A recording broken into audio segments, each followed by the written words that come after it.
ಕರ್ನಾಟಕ ಸರ್ಕಾರವು ಕರ್ನಾಟಕ ರತ್ನ ಪ್ರಶಸ್ತಿಯನ್ನು 1992ನೇ ಇಸ್ವಿಯಿಂದ ನೀಡ್ತಾ ಬಂದಿದೆ. ಕಲೆ, ಸಾಹಿತ್ಯ, ಕ್ರೀಡೆ ಈ ಥರ ಯಾವುದೇ ಕ್ಷೇತ್ರದಲ್ಲಿ ಸಾಧನೆ ಮಾಡಿದಂತಹ ಸಾಧಕರಿಗೆ ಕೊಡ್ತಾ ಇದ್ದಾರೆ. 1992ರಲ್ಲಿ ಅಂದಿನ ಮುಖ್ಯಮಂತ್ರಿಯಾಗಿದ್ದಂತಹ ಎಸ್ ಬಂಗಾರಪ್ಪ ಅವರು ಈ ಪ್ರಶಸ್ತಿಯನ್ನು ನೀಡೋದಕ್ಕೆ ಪ್ರಾರಂಭ ಮಾಡ್ತಾರೆ.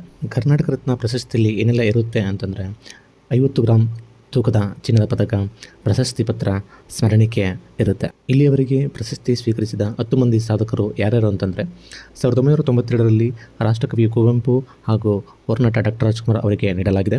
1999ರಲ್ಲಿ ಎಸ್ ನಿಜಲಿಂಗಪ್ಪ ಅವರಿಗೆ, 2000ನೇ ಇಸ್ವಿಯಲ್ಲಿ ಸೈಂಟಿಸ್ಟ್ CNR ರಾವ್ ಅವರಿಗೆ, 2001ನೇ ಇಸ್ವಿಯಲ್ಲಿ ನಾರಾಯಣ ಹೆಲ್ತ್ ಫೌಂಡರ್ ಆಗಿರುವ 1 ಲಕ್ಷಕ್ಕೂ ಅಧಿಕ ಹಾರ್ಟ್ ಆಪರೇಷನ್ ಮಾಡಿರುವ ಹೃದ್ರೋಗ ತಜ್ಞ ದೇವಿ ಶೆಟ್ಟಿ ಅವರಿಗೆ, 2005ನೇ ಇಸ್ವಿಯಲ್ಲಿ ಸಂಗೀತ ದಿಗ್ಗಜ ಭೀಮ್ಸೇನ್ ಜೋಶಿ ಅವರಿಗೆ, 2007ರಲ್ಲಿ ತ್ರಿವಿಧ ದಾಸೋಹಿ ಕಾಯಕಯೋಗಿ ಶ್ರೀ ಶಿವಕುಮಾರ ಸ್ವಾಮೀಜಿ ಅವರಿಗೆ, 2008ರಲ್ಲಿ ಶಿಕ್ಷಣ ಸಾಹಿತ್ಯಕ್ಕಾಗಿ ಜವರೇಗೌಡ ಅವರಿಗೆ, 2009ರಲ್ಲಿ ಸಾಮಾಜಿಕ ಸೇವೆಗಾಗಿ ಧರ್ಮಸ್ಥಳದ ಧರ್ಮಾಧಿಕಾರಿ ವೀರೇಂದ್ರ ಹೆಗ್ಗಡೆ ಅವರಿಗೆ, 2022ರಲ್ಲಿ ಸಿನಿಮಾ ಮತ್ತು ಸಾಮಾಜಿಕ ಸೇವೆಗಾಗಿ ಮರಣೋತ್ತರವಾಗಿ ಪುನೀತ್ ರಾಜ್ಕುಮಾರ್ ಅವರಿಗೆ ಪ್ರಶಸ್ತಿಯನ್ನು ನೀಡಲಾಗಿದೆ.